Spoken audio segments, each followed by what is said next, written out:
Welcome to Shawnee Community College's podcast series. This is called Campus Conversations, and today you'll note that I'm the president and I'm leading the conversation today, and I got a great friend and a good new superintendent in our region, Dr. Goins, with me, and we're going to have some conversations about the campus interactions and what it's like to be a new superintendent in Southern Illinois. Well, I'm delighted to be here, and it's good to see you again. Yeah. We're both hard at it with the new school year beginning, and just delighted to be back at Shawnee College. So, Greg, you're a longtime resident of Southern Illinois and had a lot of experience growing up with Shawnee College. Tell us a little bit about yourself. We let our viewership get to know you. Sure. For those who don't know you. Yeah, I'm currently the superintendent of the Joppa-Maple Grove School District, and I'm back in the area after being gone for 7 years. Actually worked in Southern Illinois as a teacher, a coach, school principal down here at Century High School just down the road, and then I did 15 years as a school district superintendent before leaving and moving to Central Kentucky, where I worked full-time in higher education. Kentucky, really? I'm a big Kentucky Wildcat fan, and my wife actually worked at UK for several years, and I was a professor at Georgetown College, and had an opportunity to come back and re-enter the superintendency, and I'm delighted to be back at Joppa. Some people say, education in Kentucky is kind of an oxymoron. Is that your experience there?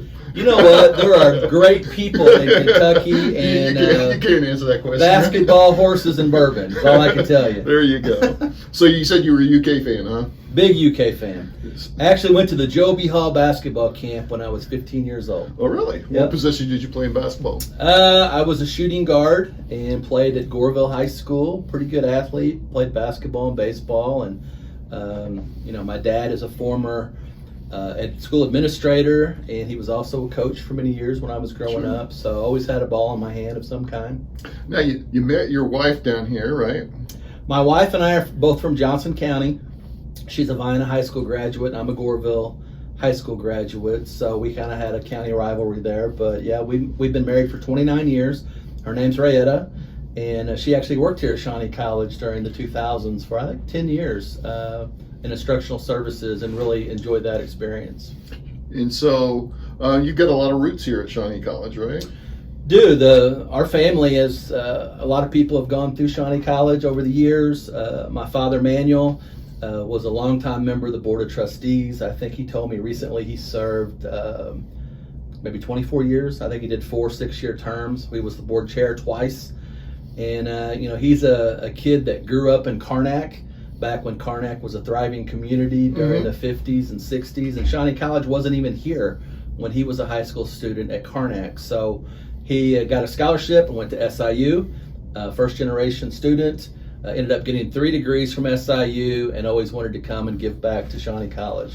Yeah, he's an absolute legend around here in terms of board guidance and stuff for the college. Has really helped build this college into what it is today, I think, which is a very community-centered institution. And a lot of that always starts from the leadership at the top of the board. Yeah, so he's very proud of his relationship with the college.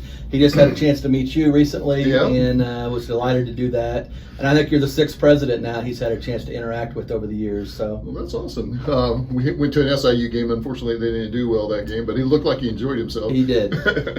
That's awesome. So you talked about your wife. You and I talked a little bit about you started off after high school. You wanted to play baseball, right? Yeah. So tell us a little bit about that. I had an interesting college experience out of high school. I'm so old that when I was in high school is when the escrow program had just really kind of taken off from the college. So I actually was able to take high school or college credit at my high school. I had a high school math teacher and a high school English teacher that both taught in the evening, and so I had a chance to get a jump start on my credits. But when I was a high school senior, at that time Shawnee had dropped its athletic programs, and so there was kind of a gap there for a few years when there was no athletics on campus. I wanted to keep playing, so I went to John A. Logan College. I walked on to the baseball team and played the fall of my freshman year. Decided I couldn't hit a curveball, and I walked on to the basketball team, and I played for Tom Ashman, a legendary basketball coach, for a couple years. I even walked on to the tennis team and lettered in tennis. And so I was a three sport athlete from little old Goreville, Illinois, and didn't even have a high school tennis team. It's just something that I like to do in my free time. So I went to John A. Logan to be a student athlete. The whole time I continued to take classes through Shawnee, either at night or during the summer. And as I wrapped up my athletic eligibility, I started looking, and I had as many credits through Shawnee as I did Logan. Mm-hmm. Mike Hewlin was the counselor at the time, and I've known Mike and his family forever. And came in and saw Mike, and he said, "Why don't you just come on campus this next summer, and we'll get you your diploma." So that's what I did. And Shawnee was always kind of that home base for me. Whenever I needed Shawnee, they were always there for me to come take this class or that class, or if I wanted to make a pivot in what major I was going to pursue or what job I wanted to pursue, they were always here to lend that helping hand. So I'm a proud SCC alum. Yeah, that's for sure. I was walking down the hall a couple weeks ago, and I happened just to look left, and I'm like, that looks like Greg. And then I walked up and I said, "Hey, that is Greg Goins." So your picture's up on the wall. What did that mean to you? It's one of the greatest things to happen to me professionally. I was named Alumnus of the Year, I think in 2012, and I had a chance to actually come give a speech that night at commencement. I didn't get to actually go through the ceremony when I graduated because I did kind of the hybrid, and actually got my SCC diploma in the mail one summer when I finished all my coursework. So it was kind of a graduation in a sense for me. And of course my father was on the stage as a member of the board of trustees, and every time I walk by, I look up there to make sure the picture's still there. I told someone the other day, I said, "I got to watch Dr. Taylor. He might take that down on me." If I was going to almost bring it in here and show the crowd, but we'll make him come down here to see the picture. How's that sound? All right. Well, let's shift a little bit to, you and your leadership role and superintendent stuff. Did you ever have an aha moment that really kind of shaped the way you lead in education today? Or did you have one of those? Yeah, I did. This is my 29th year combined working in K-12 and higher ed, and this is my 16th year as a superintendent. And during that time, a lot of things have changed in society and in education in general. And I went to see an educational documentary called Most Likely to Succeed many years ago, and it was really about how we really have to make this shift from content knowledge to helping students create these job skills. Mm-hmm. So what competencies do we need to be teaching kids? And you go back to kind of the 4 C's of communication, creativity, collaboration, and critical thinking. And our classrooms, they need to look very different than they did when I was in high school. And there's a lot of sit and get when I was in school. The teacher would talk the entire period, and then I'm supposed to sit there and kind of absorb that knowledge like a sponge. And then we all test on Friday to see who paid attention. And most kids forget a lot of that content. And I really see a shift in education where we have to focus more. They call them soft skills, but there's nothing soft about them. These are essential skills, in my opinion. We have to teach kids, anyone in our classroom, to be, just have the ability to use those skills to be successful in whatever career path they choose. It's not about the content knowledge that you get in the classroom. It's how are you going to use that content knowledge. Absolutely. One of the things I always try to talk about around here, and I've been in education for 35 years as well, and most of those years was in the career tech ed focused areas. And so throughout my career, I've talked to advisory committee members, people in all sectors of the economy, all 16 federal career clusters. So it doesn't matter where you come from. It could be healthcare, business, transportation, construction. It doesn't matter. When you ask the employers what are they looking for from their employees, guess what the first thing they tell you? We need people who can communicate with our customers. They need to be able to communicate with each other, right? They need to be able to solve complex problems. They need to be able to, work together as a team. They need to show up at work on time. Right. Those so they focus on the soft skills, but it's not knowing them, it's applying them in a context in which it makes a difference for their businesses, right? And so and then they'll say, well, and then they need to be able to fix a car or weld or work on a patient or something. So, I mean, those are important skills across the curriculum. And, then you start as an educator, and you're going back into education theory and stuff. You think about Bloom's taxonomy and how you get to those critical skill levels. It's more than just knowledge, right? It's an understanding. According to Bloom, and we both learned this at SIU probably. Yeah. According to Bloom, you got to be able to synthesize and evaluate and analyze those three top layer skills, and that's where you get to those critical problem solving pieces. And so to sit in the classroom and regurgitate back the information, that's what I did when I was in school. It doesn't help the student develop those critical thinking skills that they need to be successful in the workplace. Yeah, and we talk about that all the time with our teachers. It's not about memorization and retention. It's, how can you create an environment in which the learning becomes the most important thing. I believe that the role of the classroom teacher has evolved to the point it's no longer about what what information you're going to share with students. It's about putting them in a position to be collaborative and to solve problems. If you start a new job on Monday, it's not going to take long before you're in a staff meeting and there's a problem to solve. Right. What contribution are you going to make to that dialogue, and how are you going to be a valuable employee? And if all you can do is sit there and take notes, you're not going to be very productive. Yeah. Agree. And I think we're pretty much aligned philosophically from that standpoint. Let me ask this. How do you see the K-12 system and higher education working more seamlessly together to prepare students for life after school? I really see it becoming more blended. I think initially, again, if you go back to the 1980s when I was a high school student, there was more of a separation. You focus on high school, you go to high school, you're done, and then you figure out what you want to do next. I think the big shift, and hopefully you agree, is that there's more collaboration between K-12 and community colleges and four-year universities, and we're trying to kind of figure out what different pathways we can help kids find, because Shawnee College is such a valuable engine, not only to the southernmost counties, but all of Southern Illinois. Provides so many opportunities that people in this region would not have if not for the opportunities you provide students of all ages. So, whether you're coming back for a second career, to get a new certification, whatever the case may be. Again, from my experience, Shawnee College has always been there for me. And what's the next thing that I need? And when I walk through these doors, how can you help me get there? And I think those are conversations that have continued to expand over the years. And I just see it as a partnership. It has to be a partnership. Sure. And hopefully that will continue to strengthen. And I know it will under your leadership. But we're also trying to figure out at the K-12 level, what can we do to help our students become not only more college ready, but more career ready, and to help them develop those soft skills they need to be successful.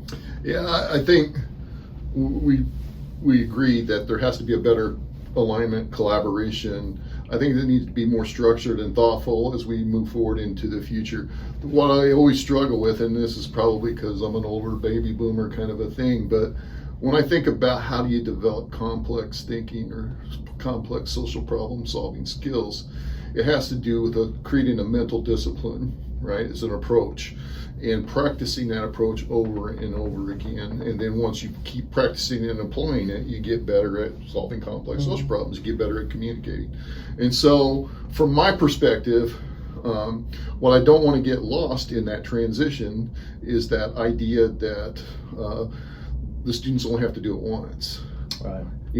Because that really risks their abilities to be successful in the workplace from a long-term perspective. So I think the challenge for us is how do we create learning opportunities for our students where they can practice these skills over and over again. And I think we got to shift the mindset within our schools, at least, and really out in our communities, that when we take a history class, what's important isn't necessarily that the American Revolution happened in 1776.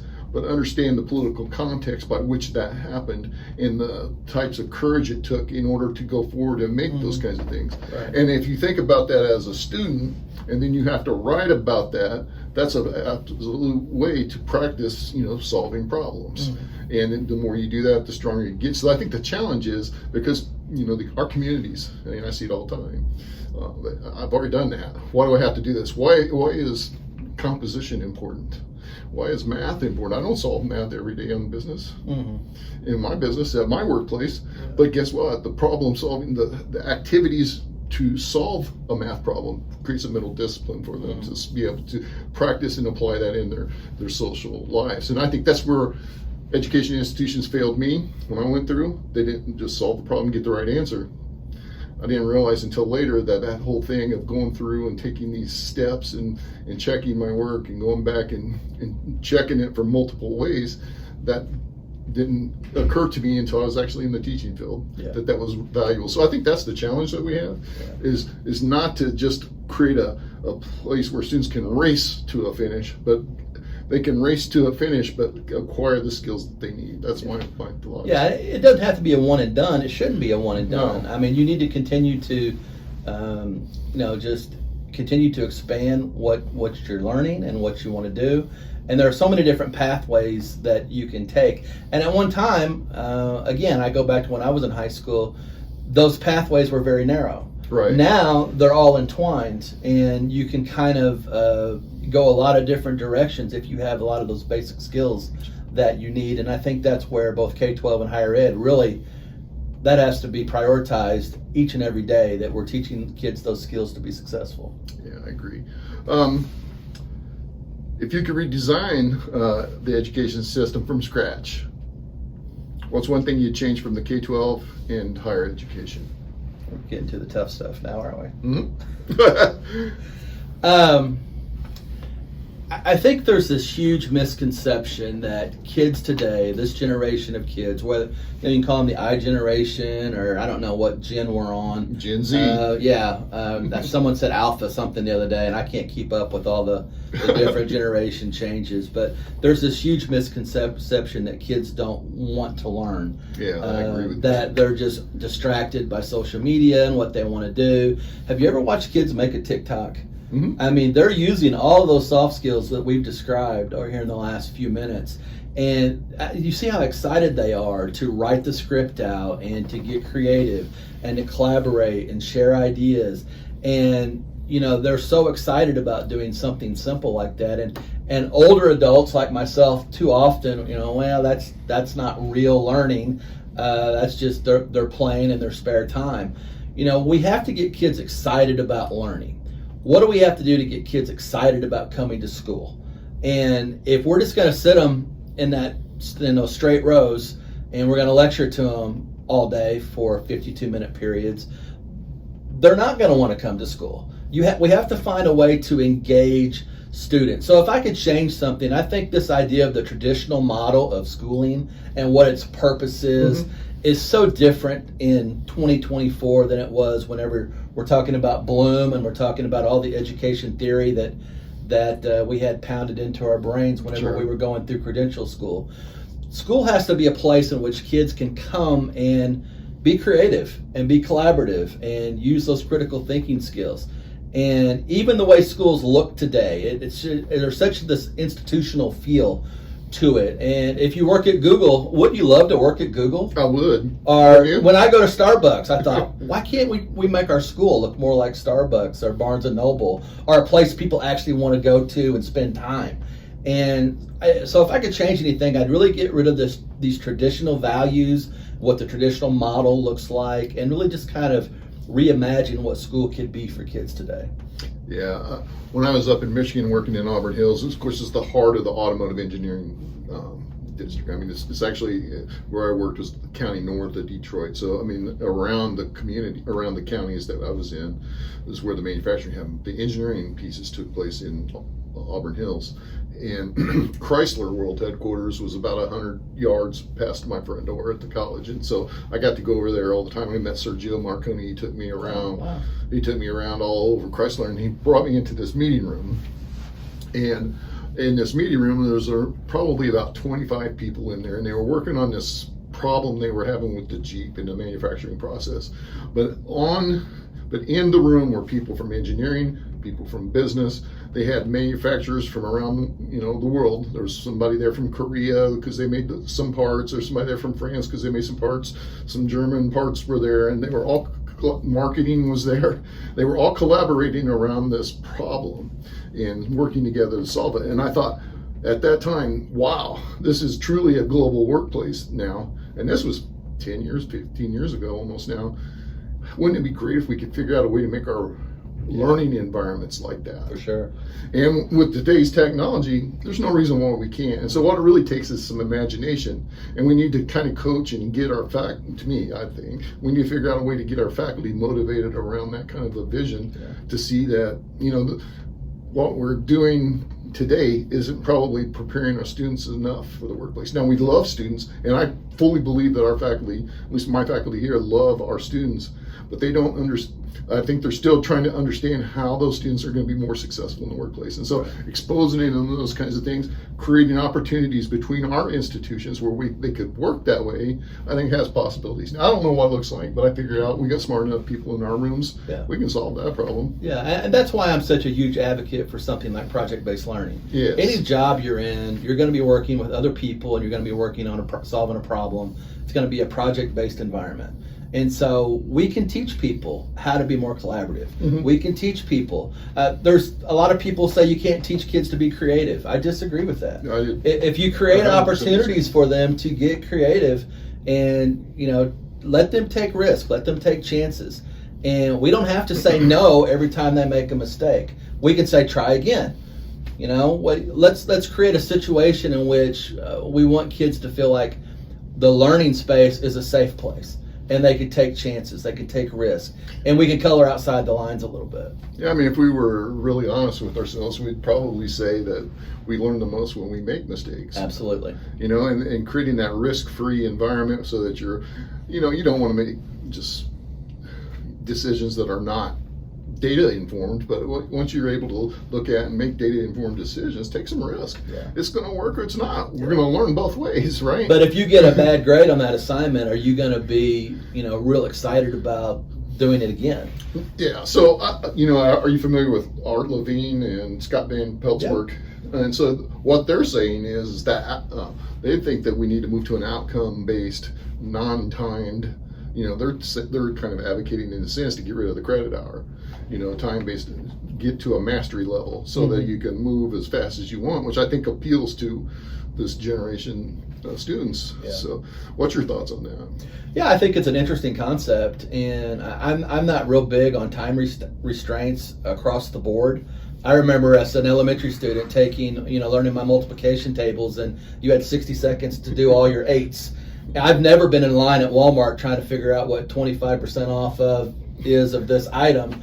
No one's ever stood behind me with a stopwatch and said you got 60 seconds to figure it out.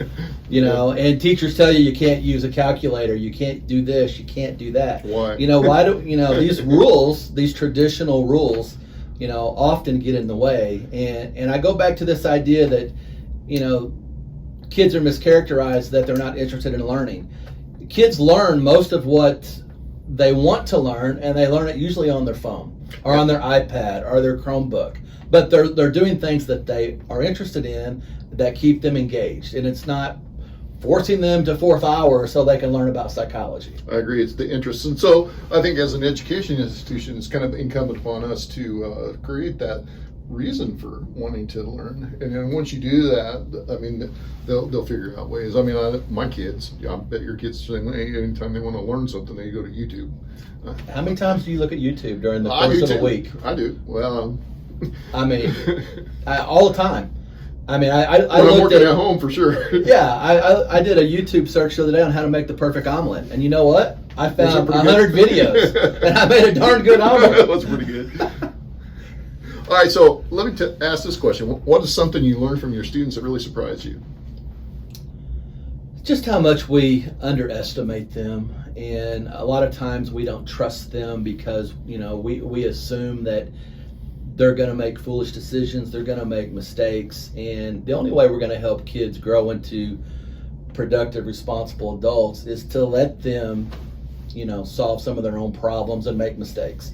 And it's okay if they don't always get it right, as long as we're there to help, help redirect them and help them understand maybe how they should think differently about this problem or that problem. But, I made reference to TikTok. We have a high school productions class, a wonderful teacher, Mrs. Schloss. So shout out to Alyssa Schloss. And the kids came to me and they said, Dr. Goins, we want to start a school TikTok account. And your first thought is, uh-oh. There's a million things that could go wrong with a school TikTok account. But I said, put a proposal together and kind of tell me what it's going to look like, what you're going to do. I said, the only rules are, we're not going to make fun of anyone because most of the TikToks I see, yes, they're entertaining, but they're usually at someone else's expense. Yeah. I said, if it can be positive and if it's kind of teacher directed, I'm all for it. So a week later, they bring me a written proposal. They have a slideshow. They show me some TikToks. And I'm like, yeah, I'm all in, guys. This is great. And I've never seen 5 kids more excited in all my life. They could not believe that we gave them the green light to do a TikTok. They've put 2 out already, and they're fantastic. And there's been more buzz in our school talking about the district TikTok than anything that's happened the first 7 weeks of school. And you just have to trust them. You have to let them, kind of navigate that with their teacher. And of course, there are going to be some restrictions, but just the joy that they have talking about their TikTok is worth it to me. Yeah, that makes sense. So, what trends in student interests or behaviors, and this is probably a little bit related, do you see in the high schools and K-12s that could impact colleges in the future, you think? I see fewer kids, and again, I go back to my experience as a high school student. In the 80s, if you could have walked through my high school and asked 10 different kids what they want to be when they grow up, they all had a pretty definitive answer. Mm-hmm. They all had a pretty good idea of what they wanted to do and what they wanted to be. I don't see that now. I see kids, there are just so many different things they can do, so many different directions they can go. I think they're just overwhelmed with all the different pathways to take, all the different opportunities to take. That's why it's so important to, teach them those skills that they can go any different direction. But, I see a lot of kids even having the conversation about, do I need to go to college? Maybe I take a year off. Maybe I kind of figure out what I want to do before I go down that route. And that didn't happen when I was in high school. I mean, you knew you were going to Shawnee College or somewhere else if you were a student athlete, maybe at that time. And you kind of had a plan. Either there or the military. Right, the military was an option. Sometimes you could go work in a factory. Yeah, but some people would go to work. Southern Illinois is a coal mine community. I know a lot of guys that made more money than teachers their first year working in the coal mine back in the 80s and early 90s. But we try to help kids the best we can, kind of carve out their pathway. And for a lot of them, just something simple like completing the FAFSA is just, that you talk about project-based learning, it's all hands on deck just to help them try to figure that out. So, the more we can help them and listen to them, and that's the key. We probably need to listen a little more and try to help them navigate what that next step looks like. So I read an article, yesterday from Inside Higher Ed, and they had looked and interviewed a bunch of Generation Z students, and basically the premise of the article is that the Gen Z students are rejecting colleges at a much higher rate than any of the past generations. Essentially what they're trying to do is just to get just-in-time learning, basically. They're talking about micro-credentials, credentialing, something that just applies directly to the workplace so they can get out. And they want to earn money right now. They don't want to pay money to go to college and sit in the classroom and be lectured, like we just talked about. So they want these micro-credentials. And so that kind of resonates with me, what you're saying. Do you think that that's going to be a continuous trend from what you're seeing in your K-12? Do you feel like the students are continuously going to want to get into the workplace right after high school, or maybe even during high school, maybe get some internship kind of stuff? What's your thoughts on that? I can see a trend more toward internship, externship, those opportunities to kind of get their feet wet and try to figure out and more of a real-time environment as to what direction they want to go. I think high school kids still value academics. They understand that they need to, be on that path in which they're going to learn what they need to learn to get a diploma from any high school in Southern Illinois. But they're still trying to navigate, what the next step is. And that can be scary when you're 17, 18 years old. You still don't know what you want to do, how you're going to get there, and you probably know the statistic better than I do, but how many times does the average person change majors throughout their college career? And so you have to kind of help them navigate that too, I didn't start out thinking I wanted to be a school superintendent, even though my father was a school superintendent. I kind of did follow his pathway. I was a journalism major in college, and I worked for a newspaper for several years before I went back to get my teaching credentials. And this is back when the newspaper was a big deal, before the internet. Mm-hmm. You remember getting your picture, your name in the newspaper? Yeah. What a big deal that was? My mom used to cut out all the articles and stuff and put them in a big photo book. And kids today don't even buy newspapers or don't even know that they exist, probably. So, so I changed careers, and most of my friends that I stay in contact with to this day, this is their third or fourth plan B, C, or D. And so you have to be flexible, and you have to keep moving forward. One of the things that Levine and Van Pelt kind of portrayed, but they're not the only ones. You can look at Grove and others. They're basically telling us that the workplace, due to the acceleration of technology, not just AI, but other robotics and automation and things, that the workplace of the future is going to change so rapidly that the ability to acquire new skills is going to be more important, reskilling from a current job. And so that credentialing model that I think the Gen Z kids are starting to adapt is in my view, it's a good step for them, because it allows them to get that just-in-time information and to realize that what I learned today may be obsolete tomorrow. I'm going to have to learn something new in the future. So I think that's an important thing for and you often hear people talk about the fact that really in today's society you have to learn, unlearn, and relearn. Yeah. Because things happen so rapidly. I mean, how often would we have to do that in our jobs? Yeah. I mean, it's frustrating, but I mean, there's always something new that you have to. I would have never dreamed, 20 years ago that you and I would be having a podcast right now. No, and it's going to be on YouTube, soon. And I mean, those things didn't exist. Spotify, dude, we're going to be going worldwide. Yeah. I'm sure this is going to help fundraising, so I mean, we're doing what we can to help. So let me ask this. We talk about a lot about technology. How do you foster innovation and creativity, adaptability in your school? Well, I mean, that's a good question. When you talk about innovation, what does that look like? What does that mean? I've always been kind of I know a lot of people cringe when they hear the think outside the box terminology, but I always have felt like you have to think like there is no box. And, you have to just keep pushing the limits and keep trying new things. Throughout my educational career, I've been a big tester. And by that I mean, I'm the guy that has 3 or 4 different pilot projects going on at the same time. And if they all fail, that's okay. They're pilot projects. We just want to try it. We want to see if it's going to work. We're going to reevaluate when we get to that point, and we're either going to scrap it or we're going to make it better. And a lot of really good things throughout my career started out as a pilot project. Now, there's a lot of things that we've dumped in the trash too, because they just didn't work. But you think about successful industry. They all have research and development teams. Mm-hmm. Education, for some funny reason, we're afraid to take those risks, because if we fail, we're going to have egg on our face. What are people going to think if we roll this out and it doesn't work? We're going to be embarrassed, or whatever the case may be. And I just think differently. I think you have to be able to take risk.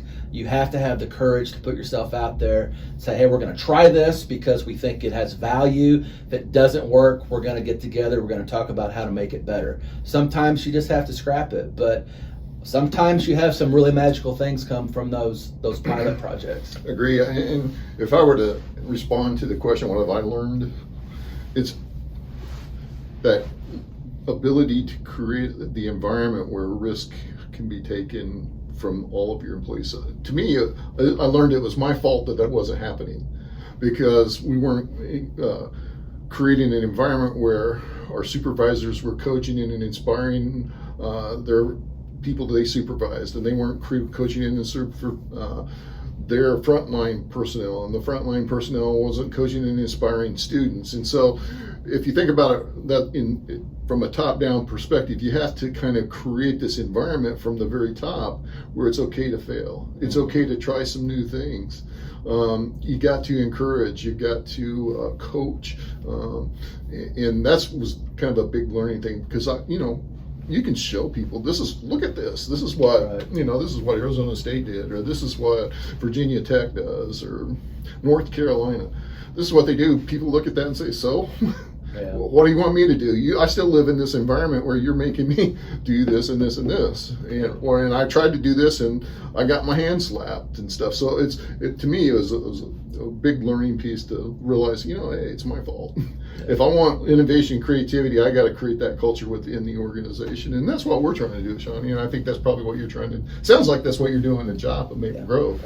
We're getting there. Yeah. I mean, it's a definitely continuous evolving process. Yeah. And I think it's just a mindset. You have to have the courage and create the right conditions where people feel like they can try new things. Yeah. I mean, I love it when a teacher comes to my office and says, Dr. G, I got a crazy idea, and I'm like, lay it on me. Yeah, exactly. we want to do this or we want to do that, and we'll talk it through. And you have to create a culture of yes too, to create the right kind of culture, whether you're at a community college or a K-12 building or Fortune 500 company. And if you start saying no every time, then eventually people are going to say, well, I'm not going to go ask him because I know what the answer is going to be.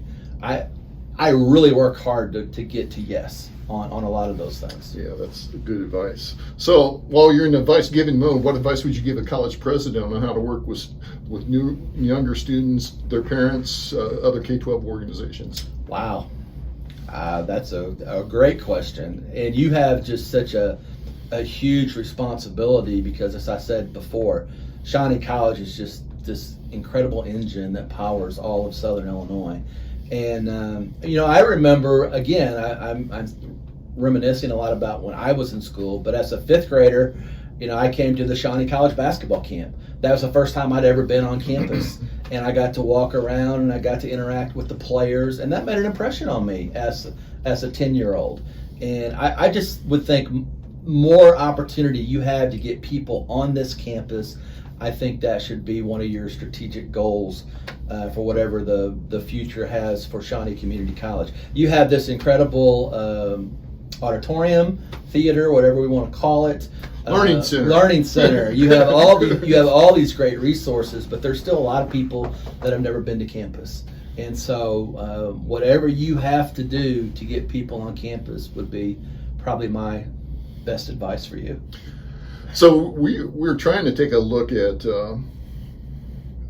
getting people to think about Shawnee campus as not being just Olin, but in Johnson County, within Union County, within Alexander-Pulaski County, within Massac County. What's your thoughts on that? Is that the right strategy, or? I've always been a huge advocate for the extension centers because it's about convenience. And you think about a community college, it's all about investing in the community. And I think Shawnee College has done that so well over the years. I drive by the Metro Center in Metropolis now in my work at Joppa, and I actually taught classes in that building when I was an adjunct for McKendree University before I left several years back, and it's just an incredible facility.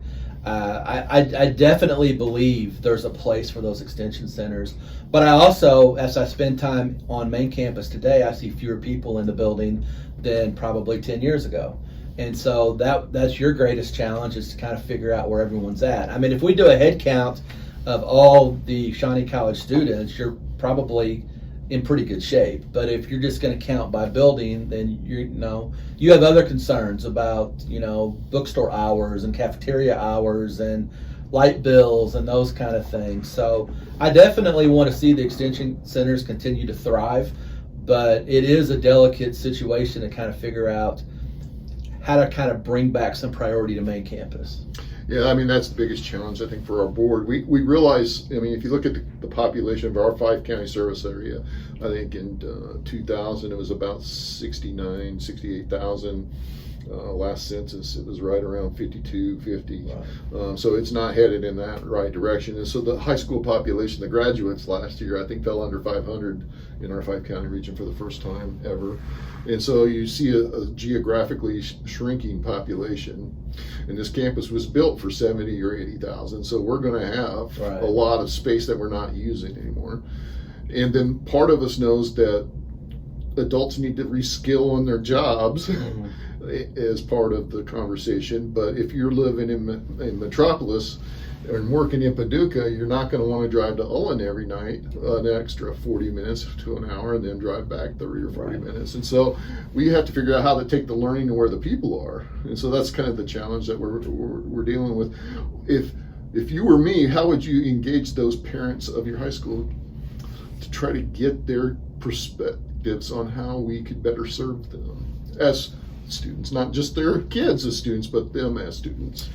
I think most parents in the Shawnee College district have a really good awareness of the value that Shawnee College provides for their children and for their families and for the region. Again, I just think it's a matter of you do a wonderful job with marketing. You always have, and getting people more aware of what you're doing. I actually have a suggestion that includes Kevin. All right. And I know Kevin is a huge wrestling fan. Even Yes, has a wrestling podcast. If we can get Kevin Hunsberger to bring one of the wrestling organizations in to wrestle in the Learning Center. $1 tickets, $1 hot dogs. That's good fun. Hey, I need to raise about $3 million for this PR center. So get everybody in here to watch wrestling, and while they're here, you pass them out some Shawnee College information. There you go. That gets people on campus, just like when I was a 10-year-old at basketball camp. I will not participate. I'm not going to jump off the top rope for you. You wouldn't be. I could be a guest referee. There you go. So if you could go back to your K-12 experience, what's one thing you wish you'd done differently? Oh, wow. You know what? I wish I would have focused on life skills that would help me at age 57 and not what was interesting to me at age 16. I was in FFA because all my friends were, and I love FFA, and I have a lot of family and friends that farm, but I wish I would have been in home ec.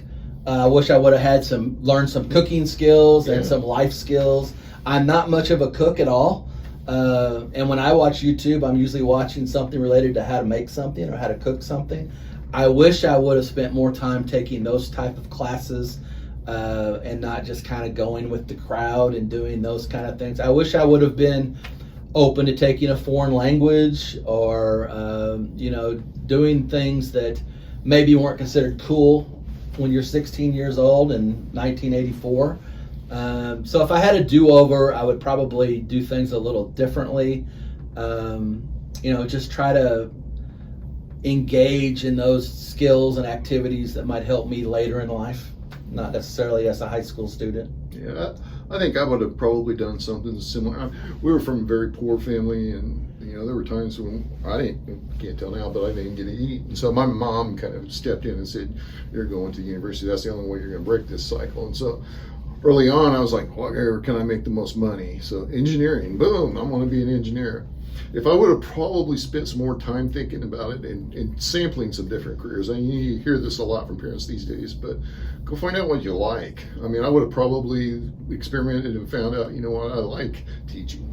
I didn't know I liked teaching until grad school, even, and after I already had my engineering degree. Right. But even later in life, I really am interested in chemistry and DNA and doing some research. And I could see myself in a research lab trying to figure out solutions to, medical problems. Right. And so if I would have experimented back then, I would have paid a lot more attention to chemistry class and learning that stuff, because it would have been much more fun for me. Yeah, and I'm so old that I was in the very first high school computer class ever offered at Corville High School. There were 3 of us in a little office, and they had some of the old Apple IIe's, and we were able to. I had a teacher a little bit interested in coding, so we learned how to make things bold and italicized. Yeah. And we had a little game. It was kind of a Pac-Man knockoff. It's called Taxman. And so we spent most of our time playing Taxman. But, we didn't have any idea what we were doing. We just knew it was cool to be on the computer. And so, again, if there was a do-over, wouldn't you love to be a high school student now? I would. With all the different technology really and all the opportunities that you have. We were so limited, but we didn't even know it. It was just normal because we weren't used to. You don't want to know what my first calculator was? Slide rule. Seriously, I learned to use it. Wasn't an abacus, so no, it was just we used abacus in like first grade or second grade as we learning tens and 20, the different. But yeah, I learned to use a slide rule. Yeah. I can't do it now, but I still got the slide rule. It's pretty cool. People are like, "What's a slide rule?" So let me ask this: if you weren't in education, what would you be in? I probably would have went into advertising or some kind of marketing. I'm a very creative person. That's just the way I think, and so I'm. Even to this day, you get on a program like Canva where you can create your own graphics, and I've done some educational consulting over the years, and I really like getting creative with people, with clients or anyone that wants help, whether it's coming up with taglines or a catchphrase or some type of strategic plan or initiative to kind of help that organization take the next step forward. So I did a little newspaper advertising when I was young, and but I think with the internet and all the different opportunities, learning something like Adobe, I think it'd be really cool to be go in and do a pitch for a client as to how to build their brand and how to help take them to the next level. So if you could get in your time capsule and move forward 20 years, what do you think you'd see in K-12 and education and higher education? That's a good question, because I really think that my hope is, as teaching, I think the role of the teacher has really changed. And my hope is that schools like SIU, Murray State, Western Kentucky, those that provide teacher education programs will make the big shift to preparing teachers in a very different way. Yeah, I really hope so. Because it's no longer about, what in the classroom lecture. I think the best classrooms, when I walk into a classroom, if I close my eyes, if the teacher's voice is the one I hear the most, it's probably not a happy classroom. I want to hear kids' voices. I want to hear kids talking, collaborating. And kids, quite frankly, can't collaborate if you have them sitting in straight rows and you have to shush them every 30 seconds. So we have to create a different way of teaching teachers and preparing them to come into classrooms. And, it's about the learning. It's not about the sage on the stage. Yes, we want to have great teachers, but there's a different way of thinking about what teaching looks like. And so we have to have those conversations even now with teachers. If you're lecturing the whole class period, you've already passed 7th grade. Are you trying to do it again? Let's let them be involved in some of not only the answers, but some of the questions. Exactly. Yeah. Yeah, so it's that. I think I agree with you 100%. I've often thought if I wasn't going to be a college president or I decided to resign or retire or whatever, what would I want to do? And part of me would say, I want to go back to the university and teach teachers. Mm-hmm. Help them become facilitators of learning. Let them experience what a classroom is like from a facilitation perspective, where everybody's actively engaged in adding to the content and asking the question. To me, I think that's, if we can model that in the university that trains teachers, like you say, then they're more likely to go out and try those things within their schools. But you also have to train the leaders, the superintendents, the principals, the curriculum specialists. Here it's the presidents, vice presidents, deans, directors, on how to encourage that kind of environment too. So both of those things have to happen simultaneously in my mind in order for us to really change how that's going to be. But I think it will change because we'll have to. Yeah. We'll have to, or we'll become irrelevant. Yeah. And that's the whole argument behind Levine and Van Pelt. I hope I work long enough that I actually hire a new teacher that comes in and says, Dr. Goins, we need to take the lecturing out of my room. We need to get rid of all these desks. and we need to put a beanbag here and a love seat here and something here, and let kids be involved in creating their own environment and have really ownership of what that learning experience looks like, other than coming in and saying, where are my keys in my grade book? I'm the teacher. What textbook? What textbook you want me to use? Yeah. I mean, would it be great if we could go a day without using a textbook? I never used one. I mean, as a teacher, what freedom that would give you to... I lied. I did use it for my first year because they didn't have any choice, but after that I didn't use it Yeah. at all. Yeah. All right, so I guess what keeps you hopeful about and excited about the future of education, both at the K-12 and the college levels? Just being around kids. I mean, I'm in a K-12 building now. We also have a pre-K classroom right next to my office, and the 4 and 5-year-olds keep you hopping. They keep you inspired, and they keep you motivated to keep trying to solve problems and make things better. And I remember when I was superintendent in a previous district, we had this Vision 2020 plan. And so we spent 5 or 6 years trying to figure out what 2020 was going to look like. It came and went, and it looked almost identical to what it was when we were planning in 2010. Yeah. My hope is that we're inspired as adults to change the way we think about education, how we think about working with kids, and maybe redefine what learning is in our building. What role do you think technology is going to play in that? I think it's going to be huge. I mean, it already is. I mean, most educators I talk to are scared to death of AI, but it's like anything else. I think we're going to have to embrace those challenges, and let's use them and teach kids how to use them and be responsible with them. I agree. Technology is going to have a potentially major influence, and it's the potential for disruptive change in the higher ed academy for sure. And that's why we at Shawnee, we're trying to embrace it. I mean, I gave a speech earlier this semester, the welcome back speech at the traditional. I had AI write it. It took it 30 seconds to write a speech. I gave it, and no one could tell. And then I asked, what'd you think of this speech? Grade me. And I asked, Tim Frizzell, he's our speech teacher. He said, well, what grade would you give me? Like B minus, C. I'm like, I didn't write this. Yeah.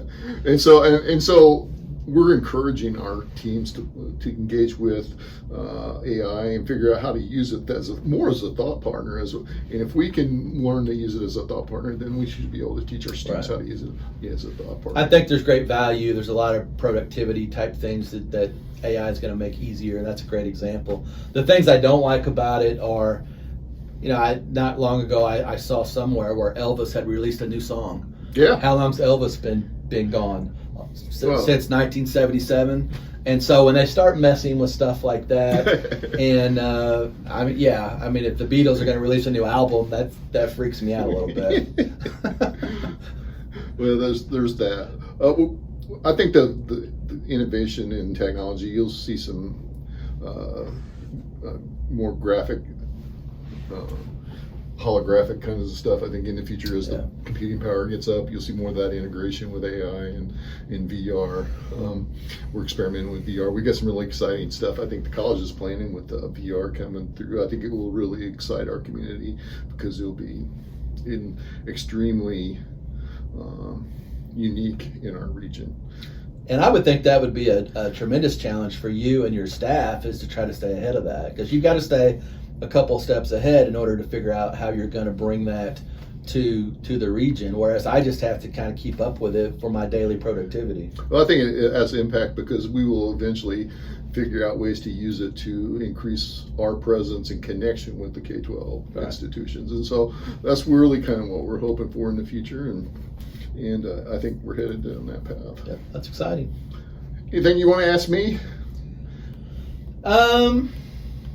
Well, what do you think K-12 can do better in the region, particularly high schools, in terms of preparing students to come to Shawnee College or to be career ready?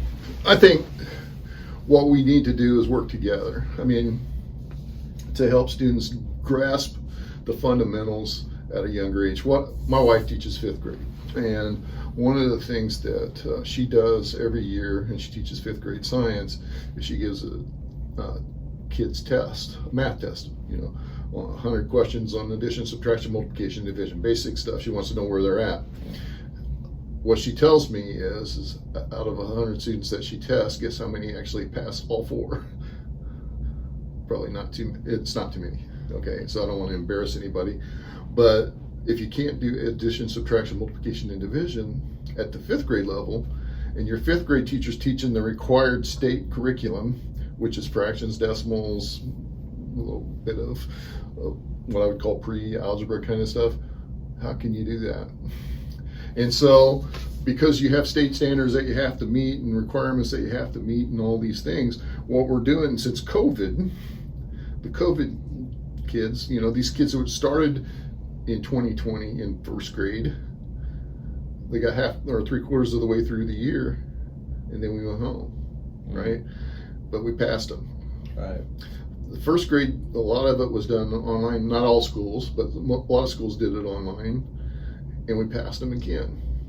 Now my kids, and this is just a personal choice, I watched them do 6th or 7th grade curriculum.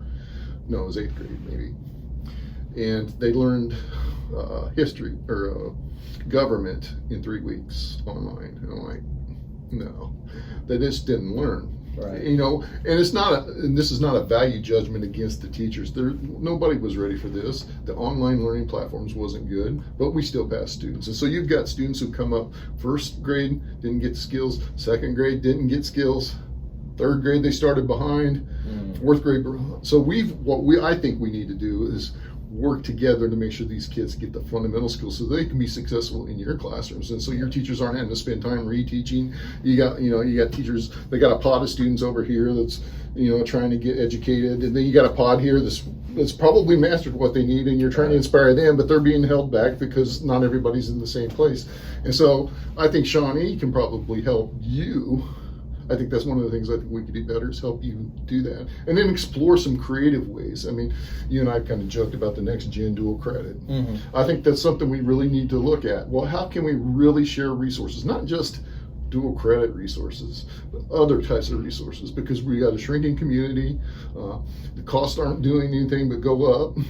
So how are we going to, there's mathematically, there's at a point where we can't afford to do. Yeah. Unless we learn to share resources. And so I think creating opportunities for us to share ideas, share ways to collaborate, figure out ways to have common classrooms, help our kids learn stuff as soon as possible, get a certain level of mastery so that they can then take charge and kind of direct their own learning in ways that that they need to do that.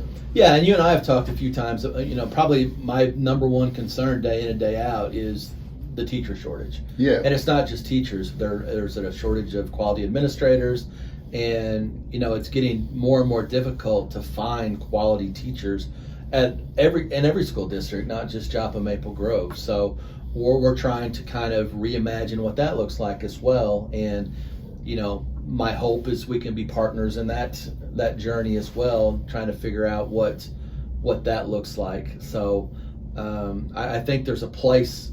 I hope there's a place for Shawnee College to be a partner with us on that as well. Yeah, I think so. I mean, you remember the movie Demolition Man, I think, it was Sylvester Stallone. And there was a scene in there where there was a teacher teaching people from all over the planet, but they were sitting around a desk. Not exactly that, but I think there's ways for us to create these virtual classrooms that are synchronous in real time, right, where we could share teachers like that. And I think that's really what we're trying to explore in ways to help you and help us at the same time. So. Anything else you want to know?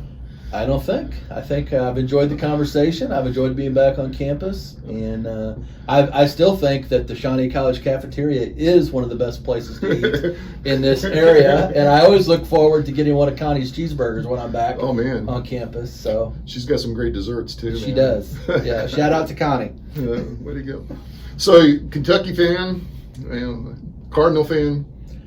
I'm the biggest Cub fan you're ever going to meet. That's what I'm saying. And so that's one thing we have in common. So, yeah. Football? Kentucky Wildcat football fan.